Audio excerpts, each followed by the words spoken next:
Matt Miller just dropped a 2-round 2024 NFL mock draft, so you know we got to take a look at it. And I'm only looking at the offensive skill position players, the quarterbacks, the running backs, the tight ends, and the wide receivers from a fantasy football lens. So if you want the full analysis for the offensive linemen, the defensive backs, the linebackers, then you got to go to the link in the description, check out his mock. Again, it's only fantasy football players. So if you stick around to the end of the video and you find the information actionable and or entertaining, hit the thumbs up button, like the content, subscribe, comment below, help an independent content creator grow. It matters a ton. Appreciate y'all being there. We got a lot to talk about, a little bit of time to do it. Let's get it, baby. Okay, let's get it. Bitch, let's get it. Welcome back. Y'all know what it is. Destination Deadly, and I'm the host of this bad boy, RayG. You can find me on X at RayGQue. And again, 2-round 2024 mock draft from Matt Miller. We're talking about the QBs, the running backs, the wide receivers, and the tight ends. We got a little bit of time and a lot to talk about. So let's get into it and pull up the board and see what we have in his mock. And there's a lot of speculation, a lot of rumor about what the Bears are going to do. But Matt's staying true and true right here. With them not making a trade, they take Caleb Williams. That seems to be the play. Offensive coordinator changes, get more weapons around. There's a lot of talk about them moving down, the Commanders potentially going up.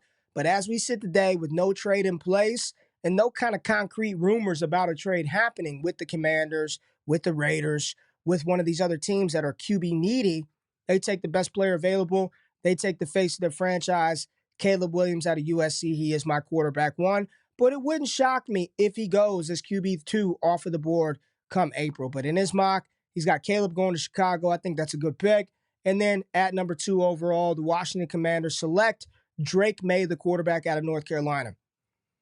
I've had this conversation with a couple of people. I spent the week in Mobile talking to some people from the Commanders, talking to some different scouts, talking to some different beat reporters about what the Commanders should do. And a lot of people say this team is more than a quarterback away. What they need to do is trade back, acquire capital. When you look at 2025, you got a nice quarterback class potentially entering into the league next year with players like Quinn Ewers, Carson Beck, Shedeur Sanders. So if you're Washington, if you can get a haul for this pick, move back to the 8-9 spot, accumulate an extra first-round pick in 25, more capital in 2024, that may behoove that franchise a little bit more than taking the quarterback here. But in his mock, they go with Drake May, safe quarterback, high upside, athletic, prototypical size. I like Drake May a lot. So the Washington Commanders get their quarterback of the future, as do the New England Patriots in this mock by selecting Jaden Daniels, the quarterback from LSU, dual threat quarterback, one of the most efficient passing seasons in college football history. This past year at LSU helped make Brian Thomas and Malik Neighbors, all three of those guys worked well in conjunction with one another. New regime in New England, and Gerard Mayo was there during the Bailey Zappi and Mac Jones experience and probably does not want to hitch his head coaching opportunity to either of those quarterbacks. Now, there are potentially some players who could be available in the second round that they could be developed into some starting quarterbacks, but when you've got a game-changing type weapon like this in front of you, you probably can't pass them up. And let's not forget the division in which New England sits in, the AFC East, where you got to deal with Josh Allen. You've got to deal with that New York Jets defense. You've got to deal with Tua and Mike McDaniel. In that offense, you got to have a dynamic quarterback to get it done, someone that can do it inside the pocket with his arms, and if the X's and O's break down, go get it with your legs.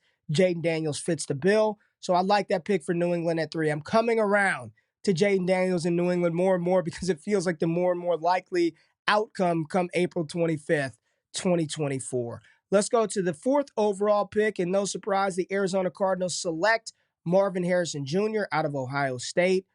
I mean, he's an incredible wide receiver prospect. I think he and Malik Neighbors are just elite caliber prospects, and they both come off of the board 4 and at 5. Malik Neighbors, wide receiver out of LSU, goes to the Los Angeles Chargers. Jim Harbaugh adding to his wide receiver room, making sure that his young quarterback, Justin Herbert, has enough weapons to be efficient because they're probably going to run the ball a lot and play very solid and sound defense. You get a wide receiver like Malik Neighbors, who would be wide receiver 1 in damn near any class over the last 10 years outside of a few. You pair him with Justin Herbert. This right here could be fantasy goodness along with Marvin Harrison Jr. with Kyler Murray for years to come. Like the fit of Malik Neighbors in LA. And Miller's just got him coming off the board. 1, 2, 3, 4, 5, 6 skill position players off the board with Rome Odunze, the wide receiver out of Washington, going to the New York Giants at 6 overall. We know they need a wide receiver one. I like what Wan'Dale Robinson was able to do in return from his ACL injury. And I like the upside in sporadic sort of situational opportunities that Jalen Hyatt can provide as a downfield threat. But they need a guy that you can consistently get the ball to down in and down out. And at 6'3", 210, 215 pounds, Rome Odunze brings that skill set to the table. So the first 6 picks off of the board, offensive players. This would be a fantasy football wet dream, as we call it, to have these type of guys come off of the board. 1, 2, 3, 4, 5, and 6. Now it gets a little interesting. So I'm going to pull the board back up and talk about these picks right here. At 12, the Denver Broncos select Bo Nix, quarterback out of Oregon. It's already been reported that they want to move in a different direction from Russell Wilson. I got to watch him for a week in Mobile, and it's only a small sample size. It's 1 week, but he was not the most impressive quarterback there. I thought he was fine. I didn't watch Bo Nix and walk away from those practices saying, man, that is going to be a stud at the next level. It was actually quite the opposite, that he can manage it, but he's not better than Russell Wilson. Like, I can tell you that right now. Bo Nix is not better than Russell Wilson. So to take this quarterback at number 12 seems a little bit early, seems high. But if they're going to get rid of Russ, you're not going to go in the season with Jarrett Stidham. As Broncos fans, this would not be an inspiring pick. But who knows? We thought C.J. Stroud to Houston would be awful as well. We've seen Sean Payton make magic with Drew Brees.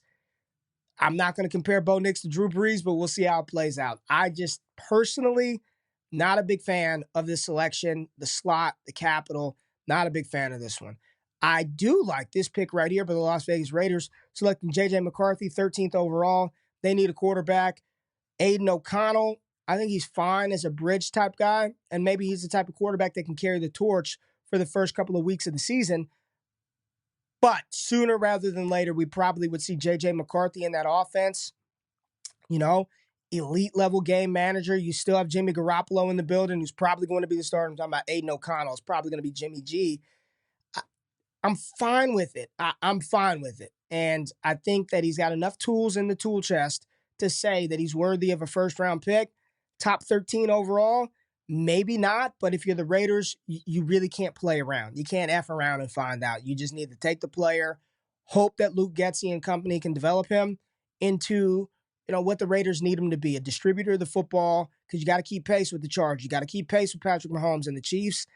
I'm fine with it as a Raiders. As a Las Vegas, that's my home, I would be fine with it with J.J. McCarthy in this spot. And then you get 14, which is just, I mean, the Saints add Brock Bowers to their offensive weaponry. You know, I'm not the biggest Derek Carr fan, but you got Olave and Shaheed to stretch the field, clear things out. I mean, Bowers would immediately, I feel like he would step into the building and be a top 5 tight end out the gate in New Orleans. Let Derek Carr just pepper him with targets. I like the fit of Brock Bowers in New Orleans. He's an elite level tight end. We know what he did at Georgia. We know what Derek Carr is not, but we know what he can do when he's got time, when he has time. And I know that's an issue in New Orleans. This feels like a luxury pick, but I'm sure Saints fans would not be upset with the idea and the notion of them selecting Brock Bowers. So we're going to scroll down the board a little bit because we've got a nice pick here at 18, and this just feels like a Cincinnati Bengals pick if I've ever seen one. Brian Thomas Jr., 18th overall to the Cincinnati Bengals. There's a player that was selected right after him that I thought might make a little more sense for the Bengals to help shore up that offensive line. But in an offseason where Higgins and Tyler Boyd are essentially free agents, and I do not believe that the Cincinnati Bengals are just going to let T. Higgins walk, this would be a great replacement because he does a lot of the similar things that T. Higgins does, and he may be a little more athletic, a little more explosive than T. Higgins from an athleticism standpoint. Brian Thomas Jr., 6'4", 210 pounds. I mean, essentially a T. Higgins type clone. You put him in an offense with Burrow, with Jamar Chase, and things just continue to roll as they did in the past. So Brian Thomas Jr., I like the fit and I like the player in Cincinnati alongside Joe Burrow. Let's scroll down the board a little bit because we've got to talk about my Dallas Cowboys, who have made a selection that I don't hate. You hear Jerry Jones talking about they're going all in. They just need to make it happen. Keon Coleman, wide receiver out of Florida State, getting a lot of criticism, a lot of hate. Treylon Burks, this and that. I don't believe that to be the case.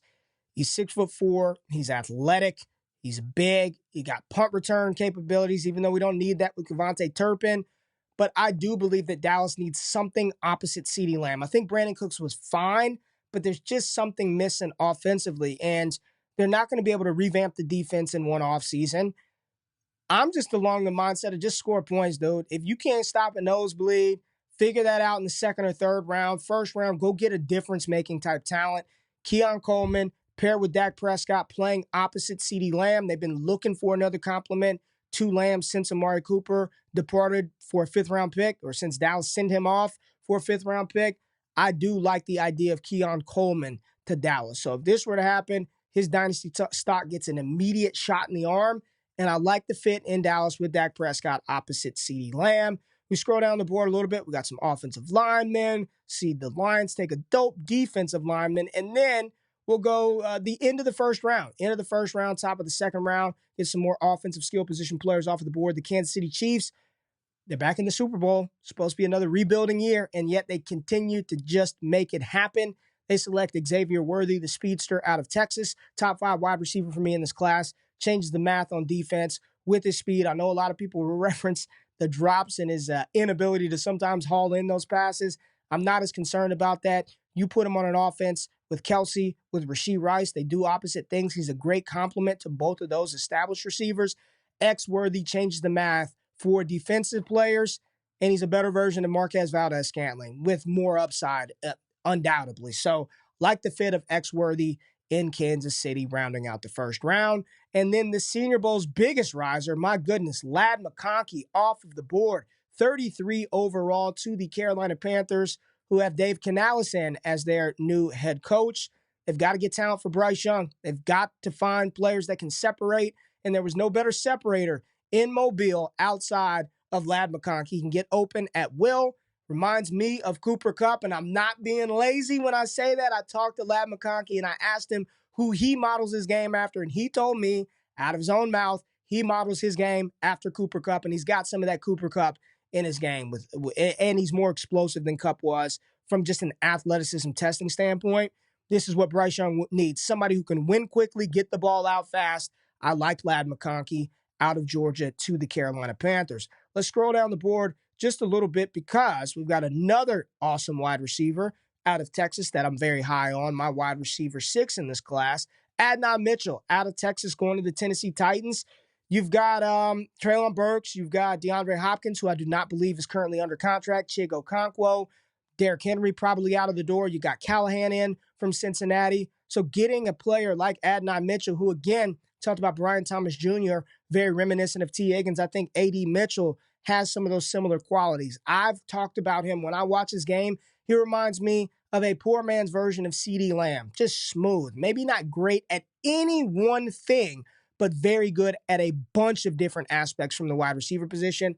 I'm a big fan of Adnan Mitchell. Tennessee, got to see what happens with Will Levis. I think this would be a spot that most Dynasty gamers would be a little bearish on, but I believe in the talent. He is a top talent at the wide receiver position in this class, and there's a lot of opportunity to go around in that Tennessee offense with Callahan coming over for Cincinnati. So Adnan Mitchell, 38 overall. Let's see what else we got. So let's scroll down the board a little bit. We got some defensive players, and here we go. And this is my first time looking at this full mock. This is my first time going through this. But at number 42, and I know Vikings fans, they want a quarterback.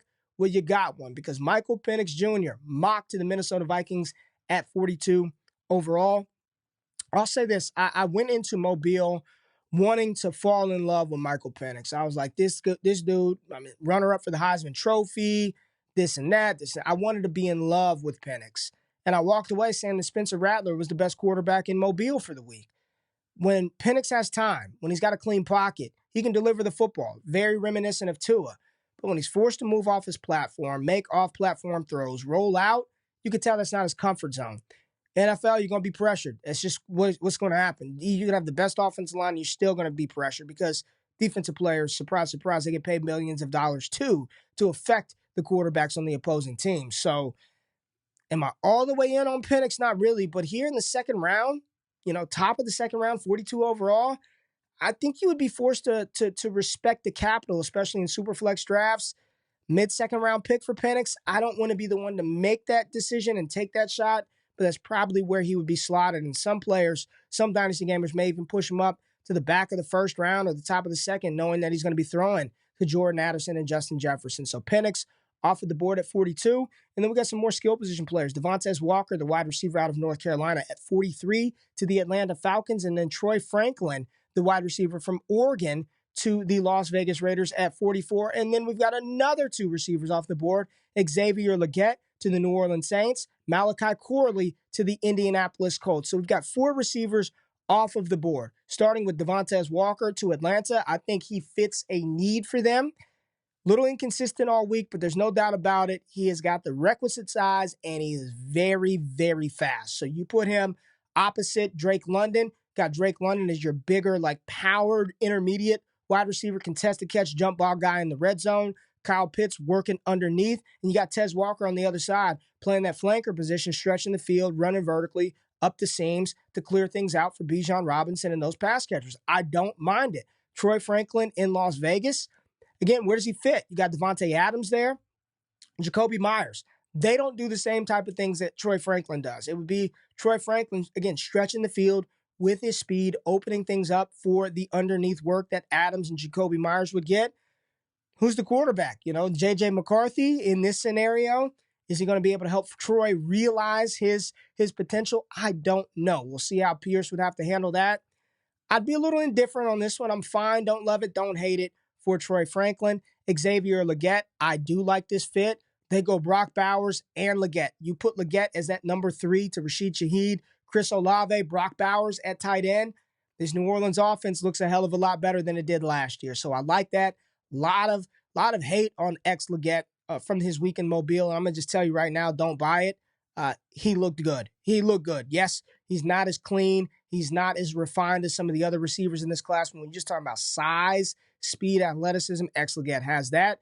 And you got Malachi Corley, who is legitimately built like a tank, about my size, and two of me put together sideways. Just a block of muscle, physical, really showed a lot during the Senior Bowl, able to win off the line of scrimmage. Hands are solid. Low ADOT guy, which is a little scary for fantasy, that he doesn't do a lot of work downfield.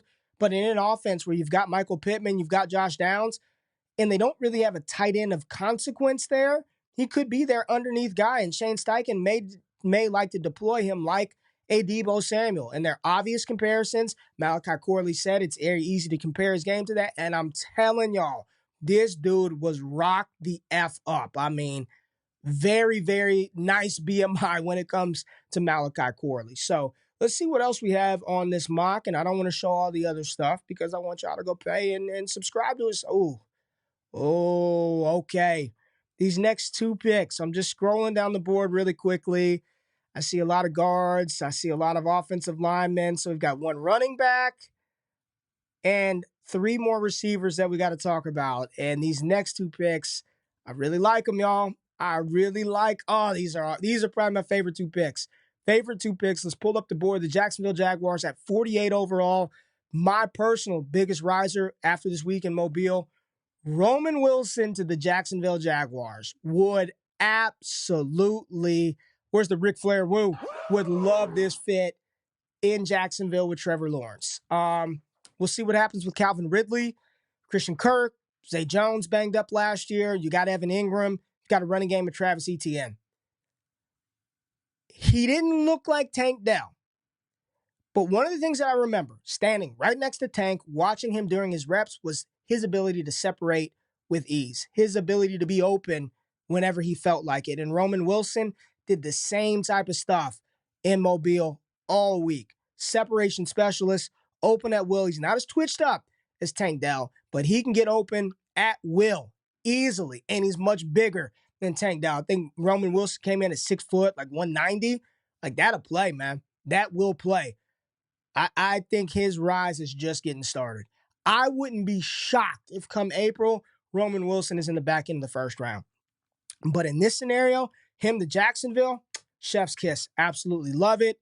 But my favorite pick in this mock, no doubt, Jatavion Sanders, a tight end from Texas, to the Cincinnati Bengals.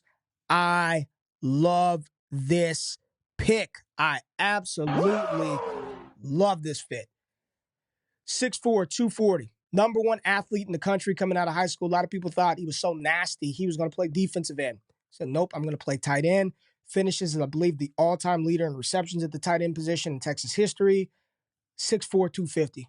The dude can move. I've seen him take over games as a pass catcher, and if you leave him in line with his hand in the dirt, he will maul you off the line. He's an excellent blocker. So when you're talking about a player who serves two needs for the Bengals, extra protection for Joe Burrow or for the running game, and then another weapon to complement Jamar Chase, and in this scenario, Brian Thomas, I love JT Sanders. I'm in here as a top 50 pick. Tight end premium leagues. I know Burrow doesn't run his offense through the tight end position, but he's never had a tight end like this. This would be a nice compliment. I would love to get some JT Sanders in best ball, and at cost where Cincinnati was able to draft him in this mock, just a home run pick. Absolutely love that pick, that fit, and that player for that team. And then we've got two more offensive skill position players that we need to talk about. I thought my Dallas Cowboys would pull this one off, but we've got RB1 off of the board, and I do believe that Jonathan Brooks will be the first one, despite the fact that he's currently dealing with the torn ACL. Brooks, he's got the size, he's got the pedigree, he can run, he can catch the ball, he's fluid, he's smooth, he's explosive. ACL injuries are not death sentences of the past. I do believe he'll be the first running back off of the board in April. And I like the fit in Green Bay with a young upstart offense. We don't know what's going on with Aaron Jones. I believe A.J. Dillon is a free agent. Jonathan Brooks, if they bring Aaron Jones back, wouldn't be forced to play right away. I'd be very much in on Brooks with this capital, on this team, with this fit. I like it. I like it. So the final player in this block that we're going to talk about is a player who's not getting a lot of hype, but I've got him comfortably inside my top 10, and I love this pick. I love this fit, and I think he's a very good player. Jalen Polk out of Washington. Everyone talks about number one from Washington, Rome Odunze, but if you watch that tape, there's another wide receiver that continuously pops on tape. Where's number two? His name is Jalen Polk. He's got size at 6'1", 6'2", over 200 pounds, contested catch ability, run after the catch. He's just a complete, solid wide receiver. And you put him in Buffalo with Gabe Davis potentially out the door. I don't believe Stephon Diggs is going anywhere. They'll figure out a way to mend that relationship. They can't move on from Diggs, but you got to be able to replace Gabe Davis, who, A, unavailable, some games never there. You put Jalen Polk opposite Stephon Diggs with Dalton Kincaid in the slot, James Cook in the backfield, and the hammer that is Josh Allen as quarterback. I mean, I like the offense. And if you haven't seen Jalen Polk and you're like, who the hell is Jalen Polk? I really, really encourage you, just get on the old tube of you, search him. You'll see why I am excited and why Matt Miller has him in the second round of his mock. So there it is. Went through all the offensive skill position players from this 2-round mock from Matt Miller. And I think what I want to do is mock from this mock. So that may be the next exercise. When you get stuff like this, 2-3 round mocks, it's very fun to actually do a Dynasty rookie draft mock based on the landing spots in the Capitol. So that's probably coming later this week, along with my own personal first-round NFL mock, where I will be talking defense, offensive lineman, Jackson Powers Johnson of the Dallas Cowboys, my fingers are crossed, or Tyler Guyton. Either way, want one of those guys in Big D. Again, I appreciate y'all being here. Tapped into this episode, got you out in under 25 minutes. Went through 2 rounds, gave you my analysis. Comment below. Let me know what you think about the landing spots, the fits, and the players. And if you did stick around to the end of the video, do me a big favor. Hit that thumbs up button. Turn the alerts on. Make sure you subscribe to the channel. We got a lot of good stuff coming over at Destination Devi. So let's hit the music. Let's get out of here. I hope y'all have a fantastic day. Enjoy all the content that we're putting out. Stay tapped in, man. We got a lot of good stuff coming. I'm out. Peace.